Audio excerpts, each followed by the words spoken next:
Hello guys! So yan, panibagong araw, panibagong video naman tayo ngayong araw to. So yan, ngayong araw dito tayo sa Exotic Animal Park. So ngayon, hindi muna ako yung makakasama nyo ang magbablog na mag-introduce ng mga hayop natin dito kasi meron tayo ditong si Ma'am na mag-introduce nung kanyang mga binabantayan ditong hayop. So pakilala ka po pala si Yen po. Ako yung nagiging tour guide niya dito sa loob.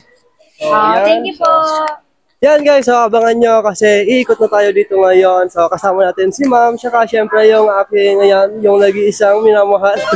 So yan, tara na guys. Sir, ako nga pala si Yen po. Ako yung magiging guide nyo dito sa loob.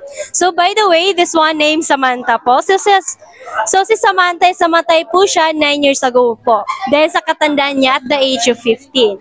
So nung buhay pa po si Samantha, halos kumakain po siya ng 50 to 80 kilos ng baboy. Good for 1 month na yon.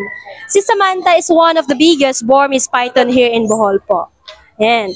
So nung buhay pa po siya, umabot po siya ng 200 kilos po. Diba? Sobrang bigat po ni Samantha. So after that, we preserve through taxidermy. As you can see po, nagdadry na po si Samantha. Kaya ito talaga yung totoong skin ni Samantha. Yes. So baka gusto niyo po mag-picture po muna dito bago po tayo mag-proceed sa mga buhay ng mga python po. So yung mga kulay dilaw is yan po yung mga albino python, yung mga black is mga Burmese python. So huwag kayong matakot kasi pwede niyo po silang hawakan. Okay? Kasi when we talk about python, they are friendly and non-venomous po. Kaya hali po kayo. Ano po? Hindi naman sila naging aggressive. Hindi po. Actually po, sanay na talaga sila sa mga tao. Pwede niyo po silang kandungin kung gusto niyo po. Kakandong kayo? For the experience lang po, ma'am. Hold na lang. Sige po, dito po kayo.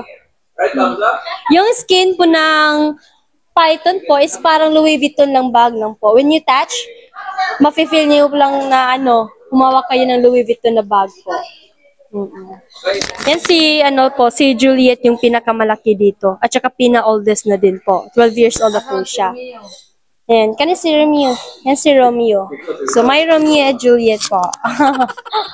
And then, yung mga nasa gilid po, yan po yung mga naka-day off ngayon.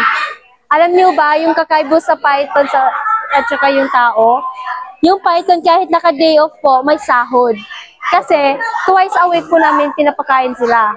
So, bali 4 na buhay na manok yung pagkain nila.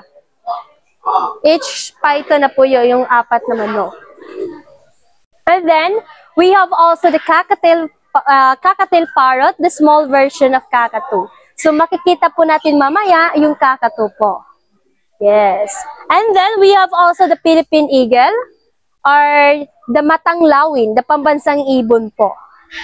So, yung mga pagkain ng mga lawin po dito is mga isda o diba sisiw. 4 po yan sila, sir. Ay, actually 5 po. Yung isa is nasa kabila po. Yan, o. Yan. Yan. Yan. And then, we have also the Indian ringneck parrot. So, yung Indian ringneck parrot po is malalaman po natin yung gender nila based on their neck po. So see the difference. Di ba yung isa is may kulay red sa leeg niya? Sabing ring po. Yung isa is wala po. So that means na yung may ring sa leeg is yan po yung lalaki. Yung wala is yan po yung babae. And then the Indian ringneck parrot have 4 different colors, which is yellow, green, blue, and white po. So we don't have the blue and white, only these 2.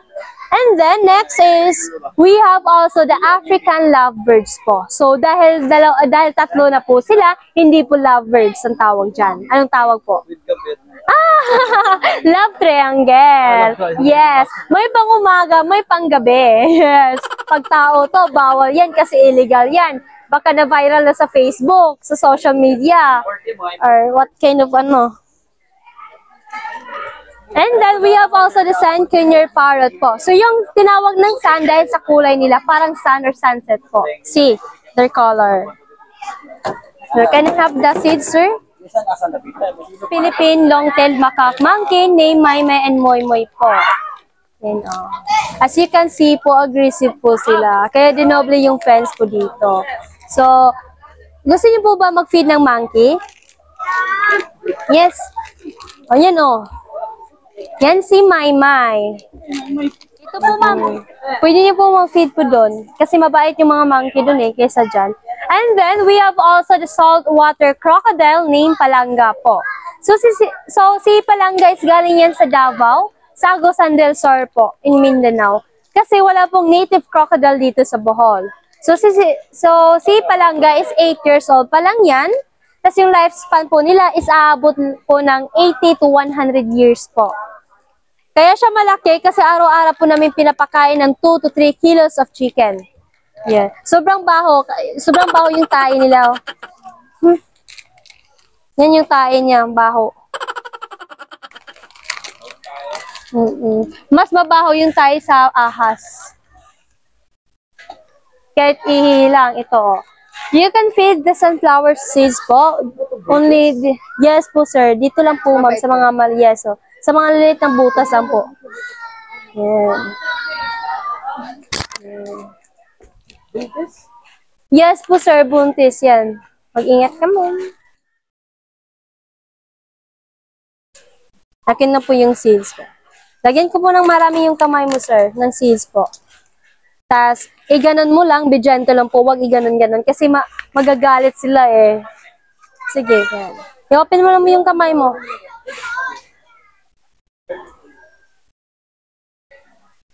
Tapos, alis na po yung kamay.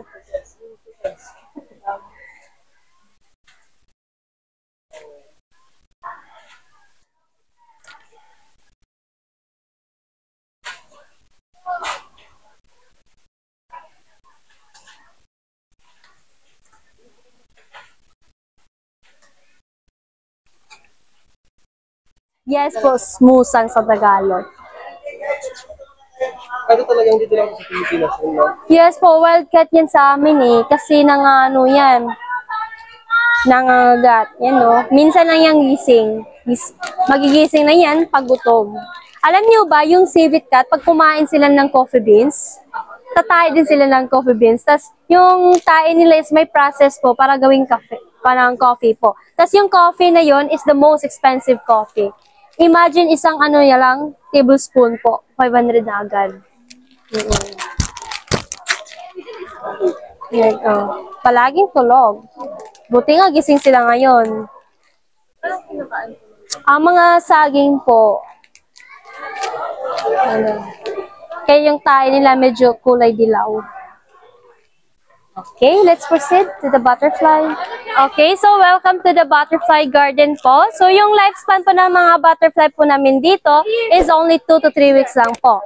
So picture po muna while holding the butterfly, then mag-explain na po ako after.